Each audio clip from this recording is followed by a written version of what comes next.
Tenor saxophonist Marc Stucki. Good morning, gentlemen. How are you? Morning, Lebo. Great. How you doing? Good, thank you. All right, let's start with you were at the Orbit, Marc, last night. How was that? That was great. Yeah. Your audiences in South Africa are just amazing. Yeah. It's just that the crowd warms up, and it's amazing. You don't get that much warmth and energy in Europe. Yeah. What's the difference, though? I wanted I mean, Marc already touched on it, that, I mean, you started out in Switzerland, the tour then, and then only now it's in South Africa. What's the difference between the two audiences? Definitely the energy. South Africans know how to give it horns when they love something. They tell you, you know, and you feed off of that energy. So they become part of the performance as much as the band. You become one in this room, and we really felt that at the Orbit last night. Let's talk about Skyjack first. Let's rewind it a little bit. When did it start? How did Marc, you know, come into the picture? Yeah. I know you guys know each other with Kesivan and, you know, Kyle, sorry, gone from my head now. How did you bring Marc into the picture?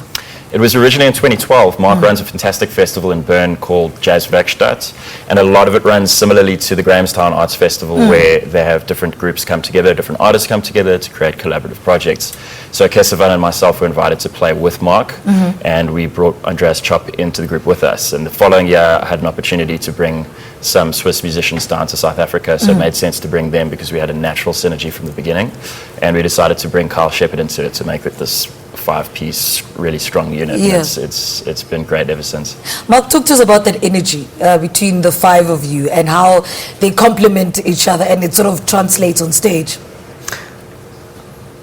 Just from the first rehearsal we had I remember that in Cape Town 3 years ago. Yeah. The first rehearsal we had as a five-piece group when we brought in Kyle Shepherd.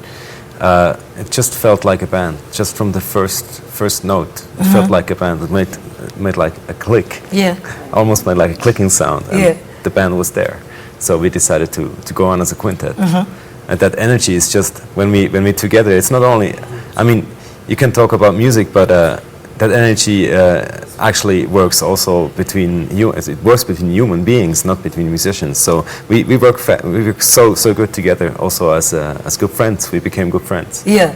Why was this the right time though to embark on this tour?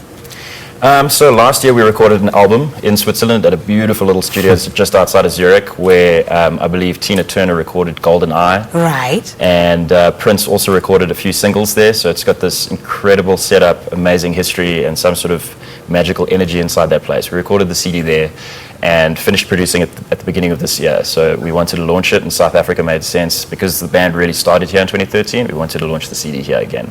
And this tour was the perfect time. Everyone was free. It's obviously very difficult to get all of us at the same place at the same time. Kesivan lives in New York now, so even more of a challenge, and it worked out perfectly for us to put together the whole tour. Yeah, I read somewhere that he's just completed his studies in Boston as well. That's so correct. This was the right time for him. Exactly. He just finished a few weeks ago, basically. Yeah.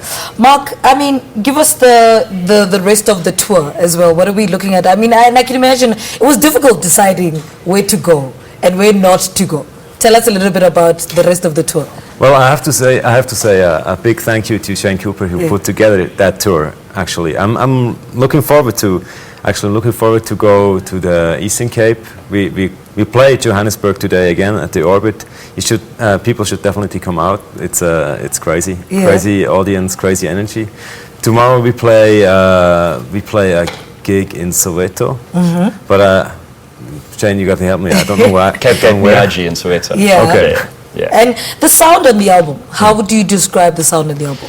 It's a mix of influences, so there's definitely a lot of South African jazz influence. Everyone in the band composes music for the group. There's no one particular leader. Right. So very big African influence outside of South Africa as well. We've got Malian sounds and Ethiopian influence, and then of course music from Europe, and it all comes in a way where you can't really tell who the South African or the Swiss composer is, which is great. We've all influenced each other, and the band sort of has its own sound that we have molded together. So it's quite interesting to see what my friends have thought who composed which song. It's often not exactly as you'd imagine. So, Gentlemen, thank you so much. Thank you. Good luck for tonight. I know, get some sleep. You need to sleep for tonight's concert at the Orbit in Braamfontein before it moves to Soweto. Award-winning bassist, composer, and producer Shane Cooper, and one of the most sought-after jazz musicians in Switzerland, Marc Stucki, on tenor saxophone. are members of a collaborative band of 5 musicians from South Africa and Switzerland titled Skyjack. The band are embarking on a nationwide tour which kicked off in Durban and wraps up in Gugulethu on Sunday, the 18th of September. Tonight, though, they're at the Orbit in Braamfontein. All right, let's take a quick ad break. We're back after this. Stay with us.